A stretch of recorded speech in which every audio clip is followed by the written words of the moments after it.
This episode of the Game Biz is brought to you by Netflix. For a free 30-day trial, head on over to netflix.com/GamebreakerTV.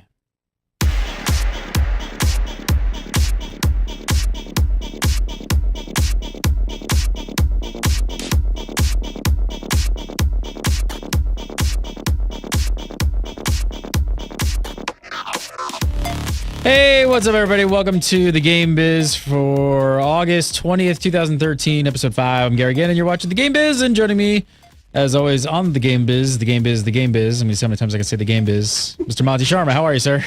I'm doing great, Gary. How are you? Excellent, excellent. And joining us this week, we have a special guest, Seth Sivak from Proletariat. Did I say that right? Proletariat? Proletariat. Sorry. Yeah. The People's Developer. The People's Developer. Going to join us this week and get some really good insight. I'm really looking forward to this. So, I guess first up, let's just find out a little bit about you. Yeah, let's find out a little bit about you, Seth. I mean, who are you? Where are you from? How did you start this? How did you start running a studio? How did this all come together?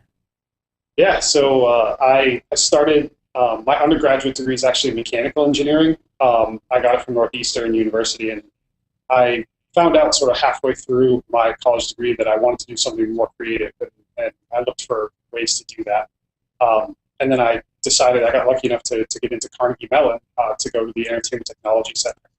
And that was where I really learned to program, and I sort of went into that thinking that I was going to become an Imagineer and go work at Disney. And that was, I went and did my summer internship there at Disney, but I've been bitten by the game bug. And so after that, I sort of left Carnegie Mellon when I finished and joined the industry as a gameplay engineer. So I was doing sort of like game design and engineering started.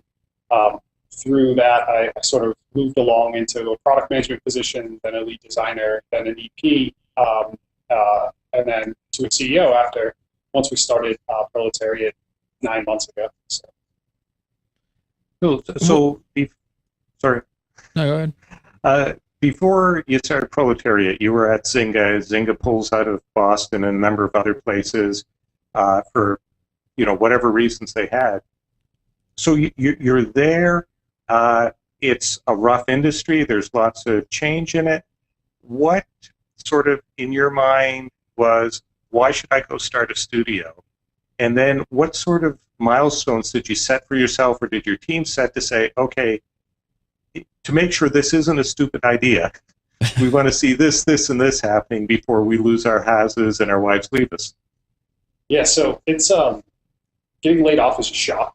It's unfortunately, it's a kind of a reality of the game industry. We're up to 9 people now at Proletariat, and everyone here has been laid off at least once. And so I think that shows you a little bit of what the game industry's been like for the past 2 years. It's a tough place, and hopefully that will turn around for the console cycle. But for us, we sort of, there's 5 founders, myself and 4 other people. We've been working together for like 3 or 4 years, like well before Zynga. We were actually because we came into Zynga through an acquisition, so we've been working together for a long time, and at places like Turbine and Harmonix and Insomniac. And so we sat around and we said, do we want to?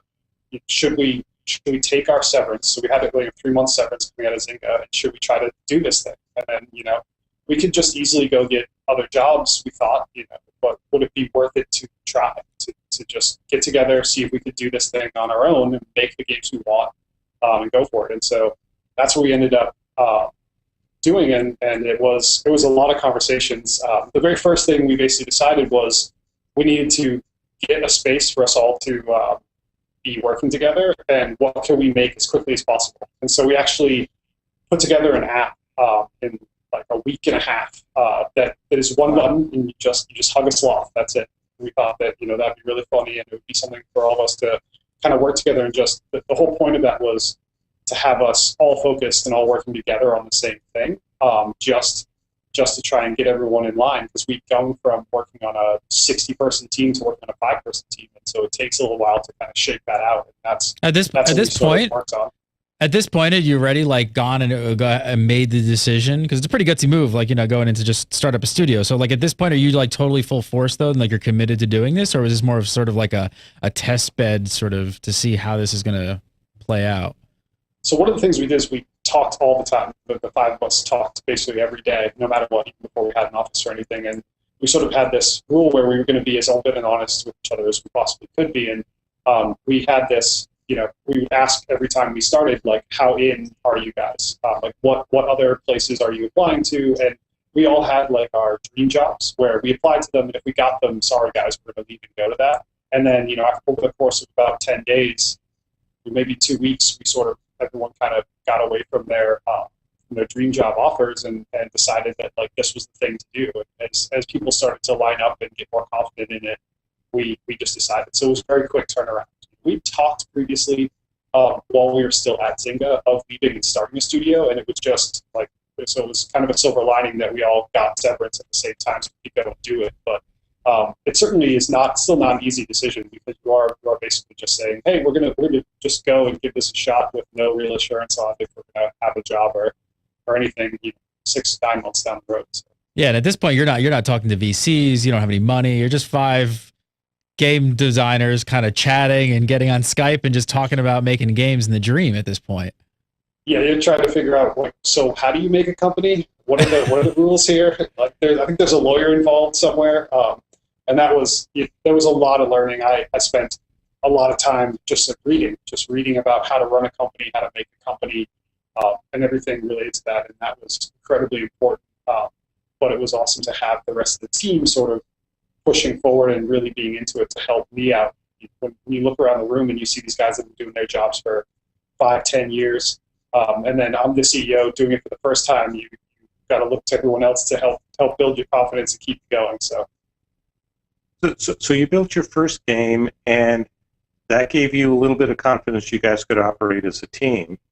What's going to be the moneymaker for you? Tell us about your new game. Yeah, so we just announced Worlds Domination, and when we started Proletariat, what we really wanted to do was make games that were focused on sort of team-based multiplayer. So things like, going on raids and MMOs or playing team deathmatch. It wasn't just, 1 versus 1 duels for multiplayer or anything like that. We wanted to find ways to get team and group dynamics together, and we saw an opportunity to really bring that to especially the tablet, which is just scratching the surface on some of the multiplayer. I mean, asynchronous gameplay is still prevalent there. You don't have sync play yet, but give it another year and you probably will. And so that's what we wanted to do was bring that sort of gameplay. So we said, hey, we want to do a faction-based game, so it immediately makes you have teams. And we want to do something really interesting with it and sort of make it almost a kind of living world. And so the fun parts of it are there's kind of 3 pieces of gameplay. There's this living world where everyone can go and attack different cities with their people in their guild or on their team. Then there's this sort of moment-to-moment gameplay that's the real-time strategy aspect. And then the final piece is sort of building up your army, which is almost an RPG-like take on sort of growing and leveling up your units. And so it's kind of a combination of all the things that we really like, plus zombies, which is something that I think a lot of us wanted to do, was kind of, we thought it would be awesome to do an RTS where instead of just dropping down a couple of units here and there, you actually control like a 500-unit zombie horde. So that's one of the things we did. That's a really ambitious game in terms of, doing sync play, the scale of this on tablet, all of that. That's pretty impressive.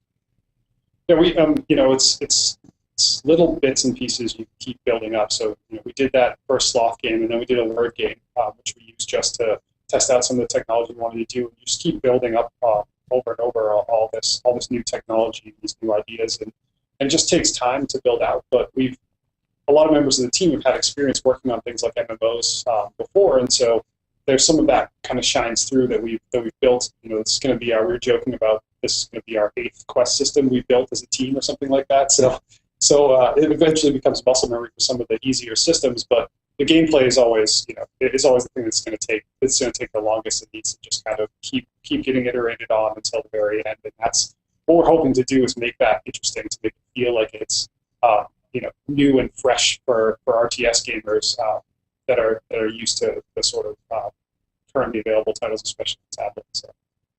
So bring us forward. So now you're at the point where you've all decided you're all in on this thing. And you guys raised some pretty good money for some top tier VCs, which congrats on that. But can you like summarize? We get a lot of questions about people like trying to figure out like how do they pitch, how do they sell? You know, could you kind of give me a summarization of what your pitch was? Yeah, I mean, so we basically talked to everyone, publishers, VCs, you know, anyone that would take a meeting initially, and it was because I was just starting out. I had no idea what the context would be necessary or even really how to pitch, especially VCs. I had done some publisher pitching in the past, but I'd never actually pitched a venture capitalist before. And a lot of that is, you know, I got really lucky because most of the focus was just on the team this early on. And I could just say like, hey, we're a 5-person team, but we have all the pieces that you need to actually make a game. We have artists, we have designers, we have technical folks, we have product people. And so that was really great. But the high-level pitch was trying to find real enterprise value. For us, that was saying, we're not just trying to be a studio that makes one game. We're going to try to make a lot of games. We're going to really focus on this one core market, which we think we understand, which is the group of people that like, you know, multiplayer, team-based multiplayer type games. We're going to deliver to them games. We're going to cultivate that community. We're going to focus on making them love our games and love Proletariat, and we're going to have that relationship go back to them, where we're going to deliver to them really great games. And we're going to let them get involved with sort of like how we build them and what we make. So that was the pitch is very much based around brand and how you kind of envision the company as a whole, not just as a faceless kind of game company.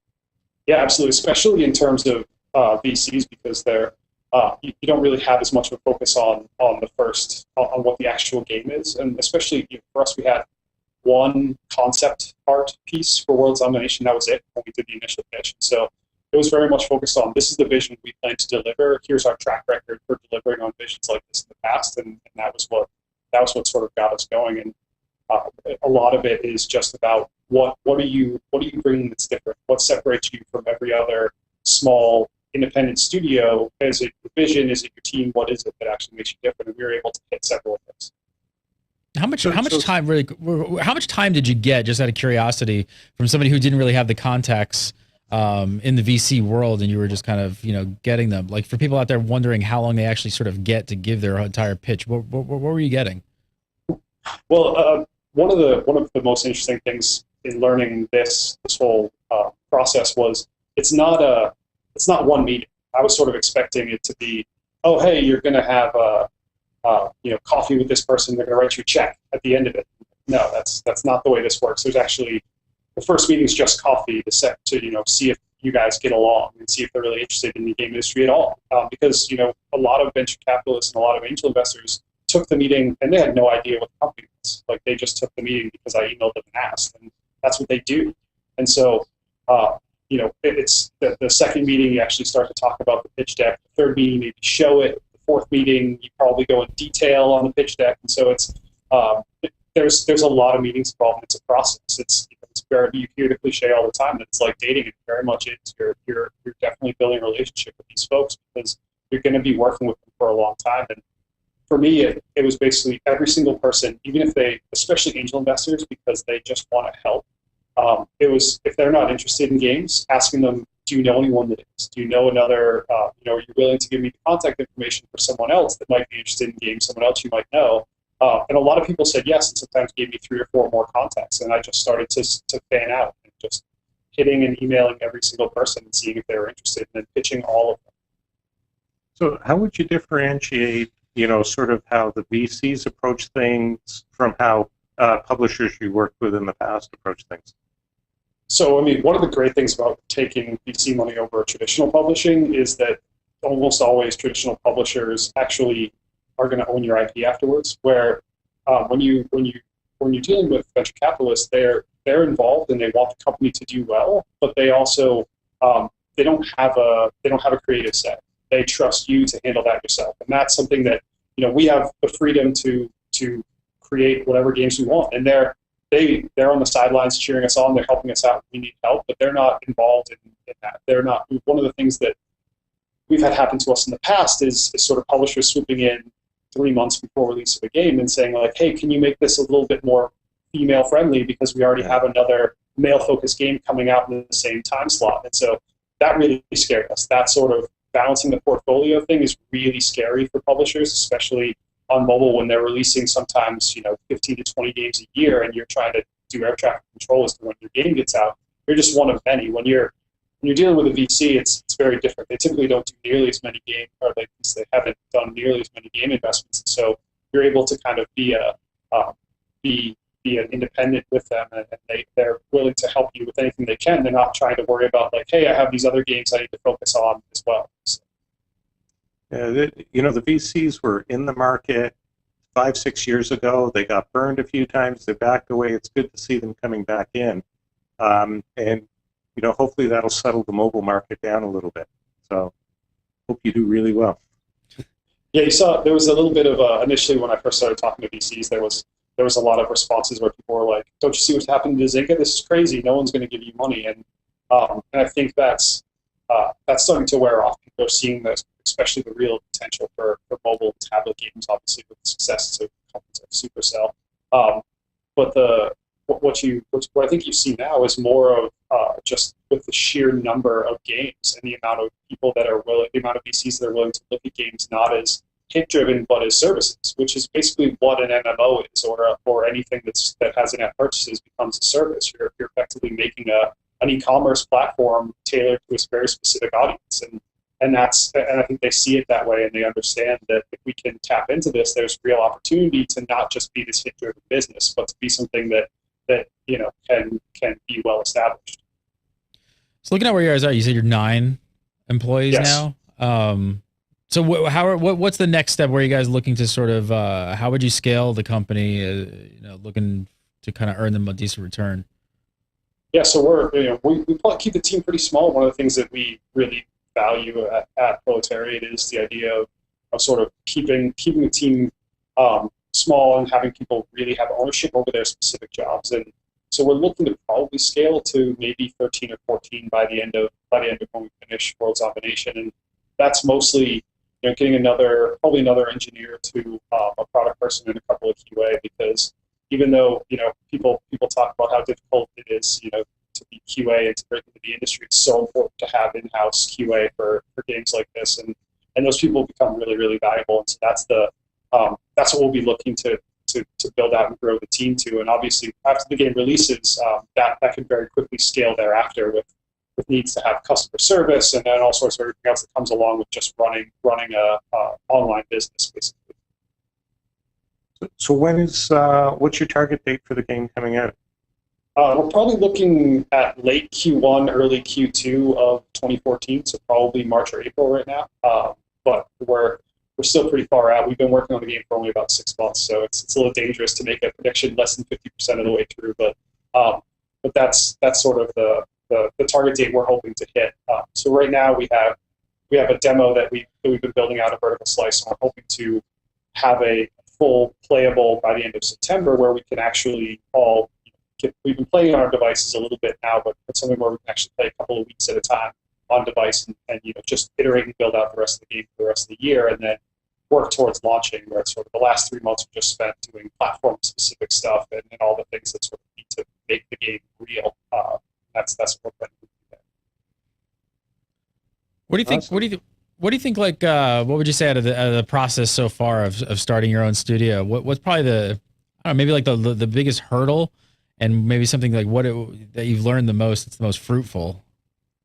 I got advice early on to get a really good lawyer. One of my mentors was like, "How much does your lawyer charge an hour?" And I told him, and he was like, "Good, that's a lot of money, but that's the right amount." I can't tell you how helpful that's been. Our lawyer is awesome, and he's been extremely helpful in sort of getting through especially all of the venture capital stuff, with this being my first time getting through it and not having much experience at all, especially handling negotiation, where you just kind of send them a term sheet and you're like, I have no idea what any of this means, so please tell me if this is good.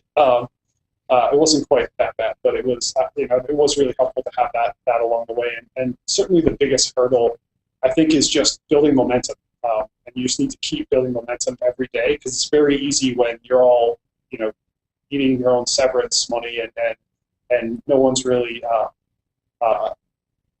has a feeling for what the company's going to be when you're in this sort of state of limbo. Especially, it took us a while to secure funding. We're just kind of moving through, and it feels like you're not going anywhere. And you need to really find ways to to feel like you're building momentum each day, which is why we took a really small project on first, and then we did a slightly bigger one. And the whole point is that every launch is a win, even if it's not really something that will make you a massive return. It's more things that you've learned. It's more things you've built together, and that was certainly I think that's the biggest hurdle for anyone going independent. It's just getting the momentum up to actually be able to finish something. And we finished something in the first 2 weeks, and that helped propel us along. And I would totally do that again. I would recommend that to everyone who's trying to start out indie. It's like pick something very small with your team, build it and finish it, and then you just you feel the momentum build when you do something like that.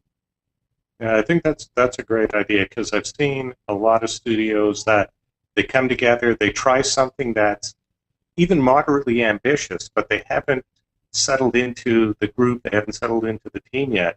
So a couple of small projects makes a lot of sense.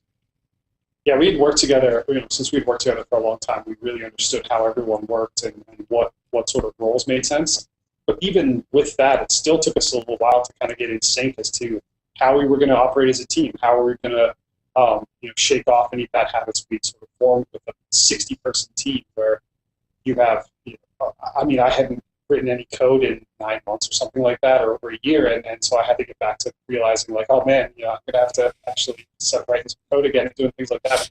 And that is, when you can all sit down and be like, hey, we finished this thing together, and you can share it to just your friends. So we shared it to our old coworkers, and everyone got super excited. And we actually still get emails about that very first app we released, and every time it makes us laugh because it was something you built together, and that helps solidify the whole group. What I see here on the website here on you guys are going to PAX. What are you going to be showing off? What are you going to be showing off at the booth?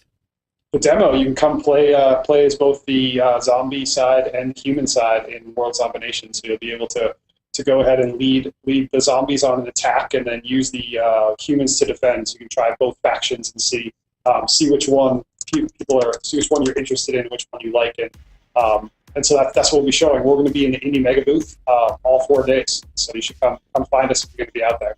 Excellent. Check it out. I'm sure some of the people watching are definitely going to be heading out to PAX, so definitely go check out the Proletariat booth. So I'll be looking forward. Q1, maybe Q2 of 2014, World Zombie Nation. Can't wait for it. It looks awesome, man. And congrats on getting funding and going. You look like a young dude, man. Just starting out.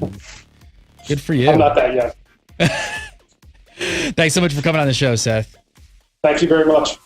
Thanks for having me. Monty, you can follow him on Twitter at Monster, MONTSTER27. And of course, if you guys have questions for Monty right here on the Game Biz, you can send them to Monty at Gamebreaker.tv. Monty at Gamebreaker.tv is the email address to drop those at.